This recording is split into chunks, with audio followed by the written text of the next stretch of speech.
My name's Palmer, and I learned pretty young that being invisible in your own family teaches you to build a life they can't see. Growing up, my parents made it clear that my older brother Garrett was the investment and I was the backup plan. "Palmer, your father and I need to talk to you," Mom said one afternoon during my senior year. I was at the kitchen table with my laptop, working on a project proposal. She didn't sit down. "Can it wait? I have a deadline." "No. Garrett's getting married in June. We're putting the down payment on his house, and we need you to understand that means we won't be helping with your college expenses anymore." I looked up. "Any more? You never started." "We paid for your first semester," Dad said from the doorway. "That was the agreement." "The agreement was you'd help if I kept my grades up. I have a 3.9-inch... Mom crossed her arms. "Garrett needs security. He's starting a family. You're just getting a degree." "I'm getting a degree in biomedical engineering, which you can pay for yourself. Plenty of students work through college." I already was working. 20 hours a week at a research lab, plus freelancing data analysis projects. I'd been covering most of my expenses since sophomore year because their help always came with conditions I could never meet. "Fine," I said. "I'll handle it." "Don't take that tone," Dad warned. "We've been more than generous." I didn't respond. I'd stopped arguing with them 2 years ago when I realized they didn't actually hear me. They heard a voice saying words, but they never processed that I was a separate person with my own value. 3 months later, Garrett stopped by while I was home for spring break. I was in my room, on a video call with Dr. Chen, the CEO of Vitagen Therapeutics. "Palmer, the board reviewed your research proposal," Dr. Chen said. "We're prepared to offer you a position starting after graduation, full benefits, signing bonus, and we'll cover your graduate degree." "Dr. Chen, Thank you. This is incredible." "You've earned it. Your work on protein synthesis modeling is exactly what we need. I'll have contracts ready next week." After we hung up, I sat there processing. At 22, I'd just been offered a 6-figure position at one of the top biotech firms in the country, and I hadn't told my parents I'd even applied. Garrett knocked and walked in without waiting. "Hey, Mom says you're being difficult about the wedding gift." "I'm not buying Garrett's new appliances, if that's what you mean." "It's called being family, Palmer." "Right. Family."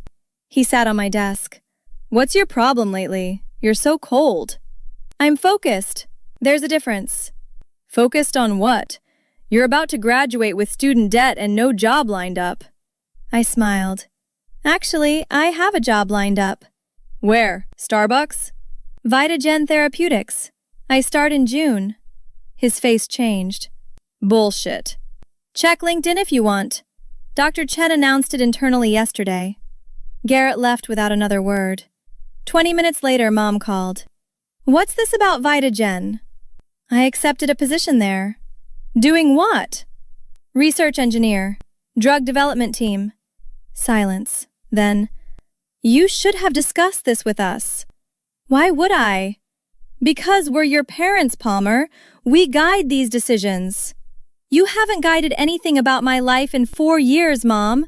You've just criticized my choices and redirected resources to Garrett." "That's not fair." "It's accurate. Is there something else?" She hung up.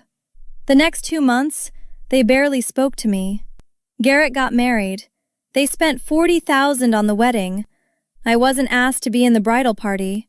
I was seated with distant cousins I'd met twice. Then graduation week arrived.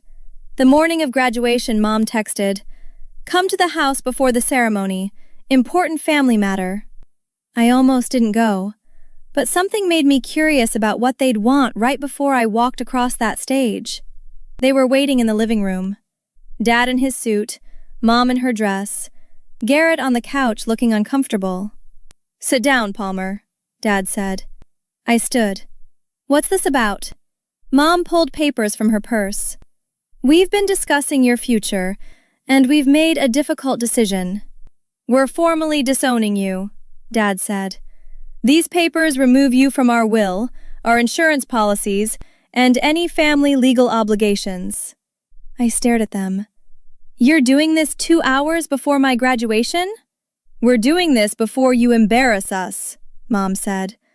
We know about your little job offer. We know you've been going around telling people you accomplished something. I did accomplish something. You got lucky, Dad said. And now you think you're better than this family. Walking around with that attitude, making Garrett look bad. Making Garrett look bad? How? Garrett shifted. People keep asking me about my little sister who's working at Vitagen, like it's some big deal. It is a big deal. It's an entry-level position, Mom said. But you're acting like you cured cancer. It's embarrassing. So you're disowning me because I got a good job? We're disowning you because you've shown us who you are, Dad said. Selfish, ungrateful, arrogant. These papers make it official. You're not our daughter anymore. I looked at the documents. They'd actually had them drafted by a lawyer, dated 3 days ago. Sign them, Mom said. You clearly don't want to be part of this family anyway. Something cold settled in my chest. Not anger, clarity. Okay, I said. Dad blinked. Okay. I'll sign them. Do you have a pen? Mom handed me one, her expression uncertain now, like she'd expected me to beg. I signed every page, dated it, handed it back. Anything else? That's it, Dad said quietly. You're free to go. Are you coming to graduation? I asked. No, Mom said. We don't see the point. Got it. I'll see myself out. I drove to campus feeling strangely light, like I'd been carrying something heavy for years and just set it down. At the ceremony, I sat with my department. Dr. Chen was there, scheduled to give the keynote speech. He'd invited the entire Vitagen leadership team. The dean welcomed everyone, then introduced Dr. Chen. Thank you for that introduction, Dr. Chen began. I'm here today because this graduating class includes someone whose work has already changed our company's direction. He talked about innovation in biotech, about young researchers pushing boundaries, about the future of drug development. 6 months ago, a senior at this university submitted a research proposal that solved a protein modeling problem our team had been stuck on for 2 years. Her methodology was so elegant, so innovative, that we restructured an entire division around it. My heart started pounding. Palmer Hayes, would you please stand? I stood. 2,000 people turned to look at me. Palmer will be joining Vitagen next month as our youngest research engineer. But more than that, she's joining as the lead on a project that could revolutionize how we approach genetic therapy. Palmer, thank you for choosing us. We're honored. The applause was deafening. I saw them then, my parents, standing in the back. They'd come after all. Mom's face was white. Dad looked like he'd been punched. Garrett was with them, staring. Dr. Chen continued his speech, but I wasn't listening anymore. I was watching my mother pull out her phone, typing frantically. After the ceremony, they found me in the crowd. Palmer, sweetheart, Mom said, pushing through graduates and families. We need to talk to you. I kept walking toward where Dr. Chen was standing with the Vitagen team. Dad grabbed my arm. Palmer, stop. I turned. You don't get to touch me. You're not my father anymore, remember? About that, Mom said. We were emotional. We didn't mean... You had legal documents prepared 3 days in advance. You meant it. We were protecting the family assets, Dad said. We thought you were just taking some research assistant job. We didn't know it was this level. So you'd keep me if I was successful enough? That's your pitch? Garrett stepped forward. Come on, Palmer, don't be dramatic.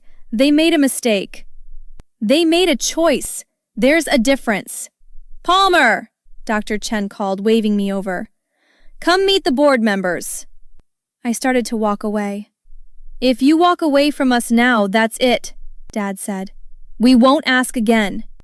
I stopped, turned back. Good, Mom breathed. Now let's go somewhere private and— I want you to understand something, I said. You didn't just disown me this morning. You've been doing it my whole life. Every time you chose Garrett, every time you dismissed my work, every time you made me invisible. This morning, you just made it official. That's not true, Mom said. We've always loved you both equally. You spent $40,000 on Garrett's wedding. You gave him a house down payment. You paid for his car, his college, his honeymoon. You know what you gave me? Criticism and conditions. We were teaching you independence, Dad said. No, you were showing me I wasn't worth investing in, and I believed you for a long time. But then I proved you wrong, and that's what you can't forgive. Palmer, please, Mom said, her voice breaking. You're our daughter. Actually, I'm not. You made that very clear this morning. You had me sign papers. Those papers don't mean anything, Garrett said. They're not legally binding. You can't just disown an adult child like that. I know. I'm getting my graduate degree in biomedical engineering, remember? Those papers were performative cruelty, not legal action. But they showed me exactly who you are. So what now? Dad asked. You're going to cut us off over a misunderstanding? It wasn't a misunderstanding. You told me I was selfish, ungrateful, and arrogant. You told me I embarrassed you. You told me I wasn't your daughter anymore. The only thing that changed in the last 2 hours is that other people now know I have value. But I already knew that. Dr. Chen approached. Palmer, sorry to interrupt.